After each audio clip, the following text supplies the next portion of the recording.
আমি ঠাকুর দেবতাতে বিশ্বাস করি, মানে আমাদের বাড়িতে ইষ্ট দেবতা হচ্ছে গোপাল ঠাকুর, কিন্তু আমাদের কোষ্ঠী পাথরের গোপাল ঠাকুর। আবার দেখবে অনেক বাড়িতে যারা গোপাল ঠাকুর রাখে তারা বাচ্চার মতো সব জায়গায় ক্যারি করে। আমাদের বাড়িতে দুর্গাপুজো হয়েছিল একটা 5 বছরের মেয়ের কথায়। সে বলেছিল ঘুম থেকে উঠে দুর্গাপুজোর কি কি নিয়ম কানুন, কিভাবে দুর্গাপুজো করতে হয়। মানে মনে ভক্তি থাকাটাই আসল, মন্ত্র না জানলেও চলবে, মানে বাট মনের মধ্যে কারোর জন্য অনিষ্ট করার প্রবণতা না থাকলেই হলো। ভগবান যতটা আমাকে বিশ্বাস করে আমি ততটাই ভগবানকে বিশ্বাস করি। ভগবান থাকলে ভূতও থাকবে। মানে আমি একবার ছোটবেলায় খুব ভয় পেয়ে গেছিলাম হস্টেলে থাকতে, তো আমি তখন আমার বাবাকে সবটা জানিয়েছিলাম।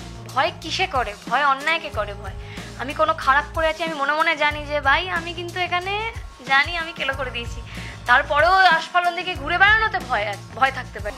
প্রেমের সপ্তাহ চলছে, ভ্যালেন্টাইন্স ডে কি প্ল্যান ঋত্বিকদা যদি একটু বলো। গালাগাল পাট করে দিয়ে দিল একটা, আমিও ধর অমনি নাচ বের করে হাসতে শুরু করলাম। এটা এরা দুজন বলেই অদ্ভুতভাবে সম্ভব, অন্য কারোর সাহস হবে না। ভাই বোন বা খুব কাছের বন্ধু হলে, এবং সেটা বন্ধু স্থানীয়, ওই ভাই ভাই সম্পর্কটা থাকতে হবে। হ্যাঁ, ওই প্রেমিক প্রেমিকা ব্যাপারটা না যে কেউ কিছু বললো মুখ ফুলিয়ে নিল, সেটা আলাদা ইকুয়েশন।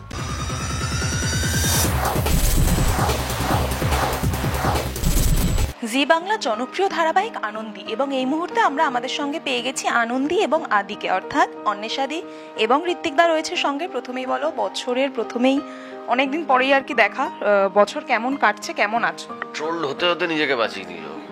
খুব ভালো আছি, খুব ভালো আছি। হ্যাঁ না, ভালো আছি। কেন বলবো যে মন্দ কিছু? ভালো ভালো ভালো, সব ভালো। কিভাবে চলছে শুটিং? একজন তো হসপিটালের বেশে আর কি মোটামুটি রয়েছে, আর একজন পুজো করছে স্বামীর জন্য।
পুজো করছে, আমি হসপিটালে বেডে শুয়ে, আমার কি যেন একটা হয়েছে, নিবোলা 92 ভাইরাস অ্যাটাক করেছে।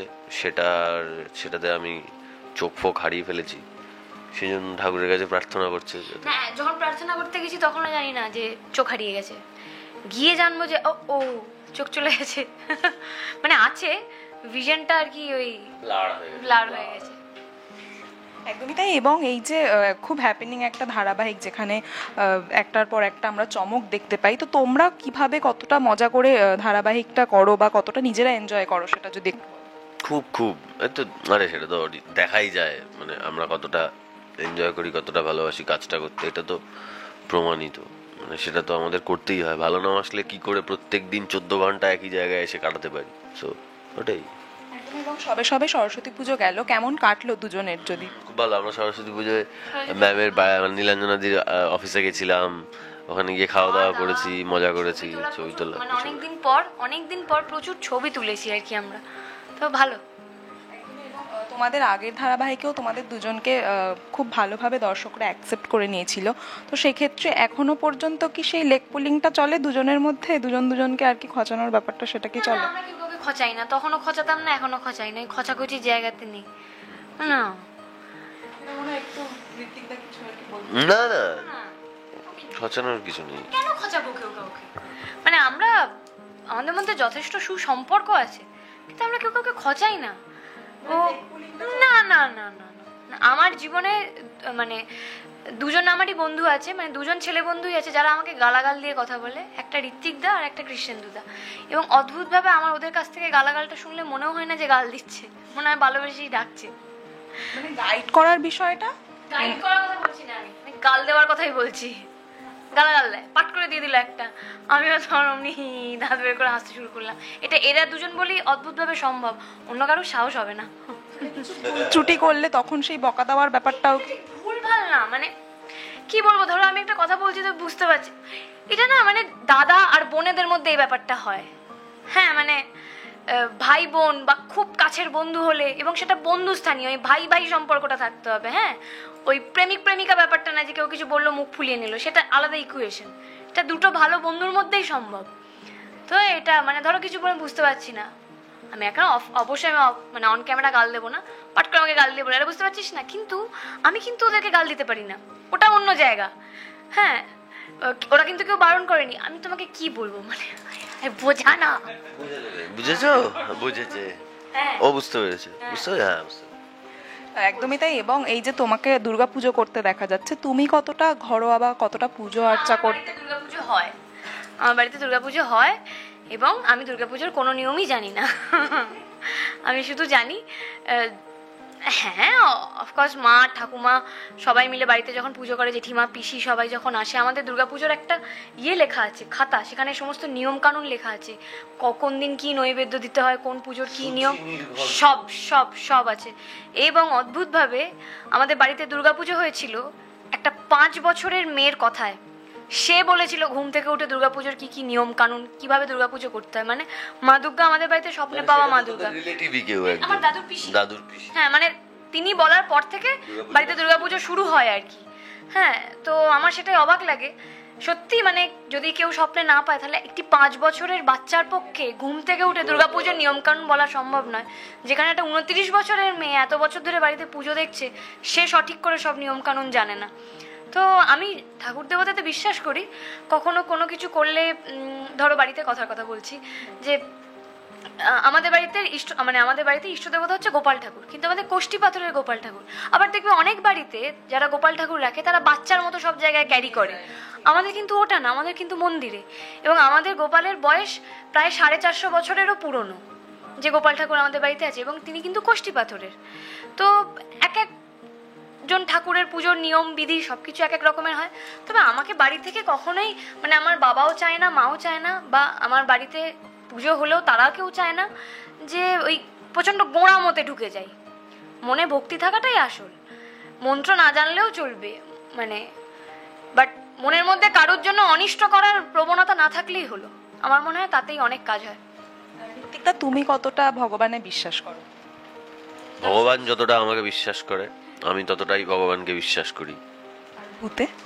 ভূতে এটা না আমি কখনো ফিল করিনি, না না আমি ভূত ব্যাপারটা আমি কখনো ফিল করিনি। আমি ঠিক এই ব্যাপারটা আমার একেবারেই ধারণা নেই। ভূত বিষয়টাই আমার কাছে খুবই একটা ভূতের মতো ব্যাপার, আমি ঠিক জানি না এটা কি হয়, আমি কখনো ফিল করিনি ভূত। সাথে কখনো এই ধরনের কিছু জায়গায় শ্মশান ভাই, কি করে ভূত আমাকে আমি জানি না, আমি কোনোদিন দেখিনি। দেখো ভূত তো দেখিনি আমরাও, কিন্তু কিছু তো আছে বটে, গল্প শুনেছি ভূতের, ওটাই কিছু তো আছে বটে। আমি গল্প শুনেছি বাট আমি কখনো ফিল করিনি। ঠাকুমা দাদুর থেকে এরকম কোনো ঘটনা যে তোমরা মানে? ঠাকুমা দাদুর কেন, আমরা তো বড় বয়সে, ইনফ্যাক্ট আমরা যখন ভারত লক্ষ্মীতে আমরা যখন এই পথ করছিলাম, আমাদের ফ্লোরেই ভূত আছে এরকম গল্প আমরা শুনেছি, কিন্তু আমরা এতদিন এই পথ করেছি আমরা কিন্তু কখনো ফিল করিনি। ভূতের গল্প বা অশরীরী কোনো গল্প, মানে বেসিক্যালি আত্মা তো মানে যাকে দেখা যায় না সে তো অশরীরী, অনেকের মুখ থেকে অনেক শুনি। কিন্তু এমন কিছু আমাদেরও তো ক্লোজ ফ্রেন্ড আছে যাদেরকে আমরা খুব বিশ্বাস করি এবং জানি যে তারা ঠিক মিথ্যা কথা বলে না, তখন শুনে মনে হয় তাহলে ডেফিনেটলি কিছু আছে। এই কৃষ্ণ দাদাই কালকে আমাকে ভূতের গল্প করছিল জানো। এবার ও ঢপ দেওয়ার ছেলে নয়, আছে তো কিছু বটেই। এবার ভগবান থাকলে ভূতও থাকবে। তবে আমার মনে হয় যে মানে আমি একবার ছোটবেলায় খুব ভয় পেয়ে গেছিলাম হস্টেলে থাকতে, তো আমি তখন আমার বাবাকে সবটা জানিয়েছিলাম। তো বাবা আমাকে বলেছিল যে ভয় কিসের ভয়, তোমার কাছে শরীর আছে, তোমার কাছে আত্মা আছে, তার কাছে শুধু আত্মা আছে, তার কাছে তো শরীরটা নেই, কাজে তুমি তার থেকে বেশি পাওয়ারফুল। ভয়টা কখন করে মানুষ, ভয় কিসে করে, ভয় অন্যায়কে করে। ভয় আমি কোনো খারাপ করে আছি, আমি মনে মনে জানি যে ভাই আমি কিন্তু এখানে জানি আমি কেলো করে দিয়েছি, তারপরেও আস্ফালন দিকে ঘুরে বেড়ানোতে ভয় থাকতে পারে। কিন্তু যখন কেউ কোথাও ভয় কিছু করেনি, কারোর যদি কেউ অনিষ্ট না করে থাকে, তাহলে আমার মনে হয় কাউকেই ভয় পাওয়া উচিত না। তো এবার সেটা আমার বাবার ভার্সন।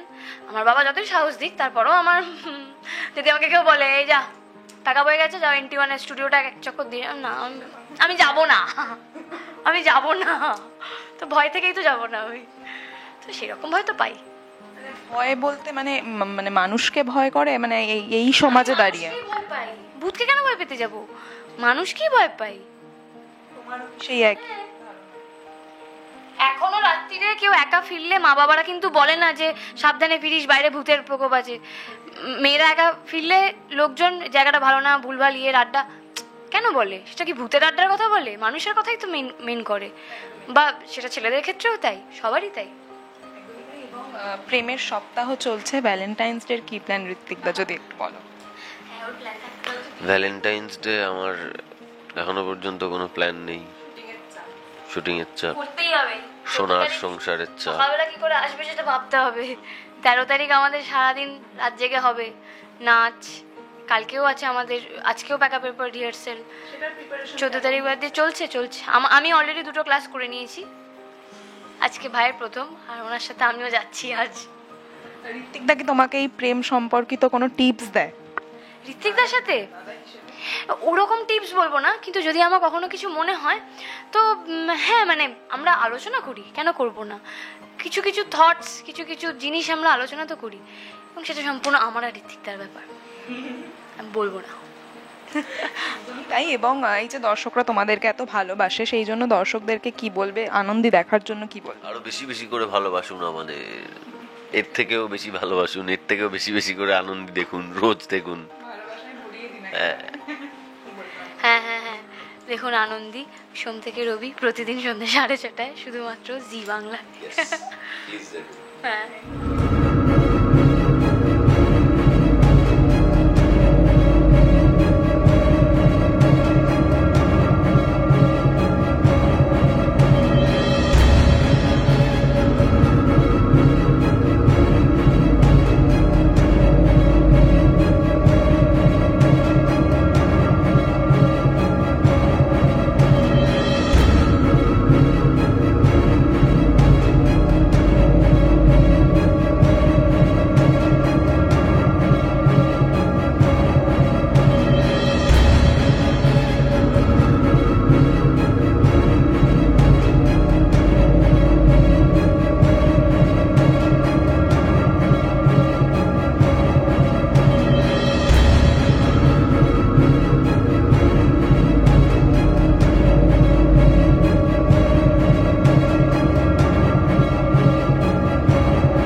টলিউড ফোকাস কলকাতা চ্যানেলটি আপনাদের ভালো লেগে থাকলে লাইক করুন, সাবস্ক্রাইব করুন এবং আপনাদের পছন্দের ভিডিওটি অবশ্যই শেয়ার করুন। Tollywood focus Kolkata.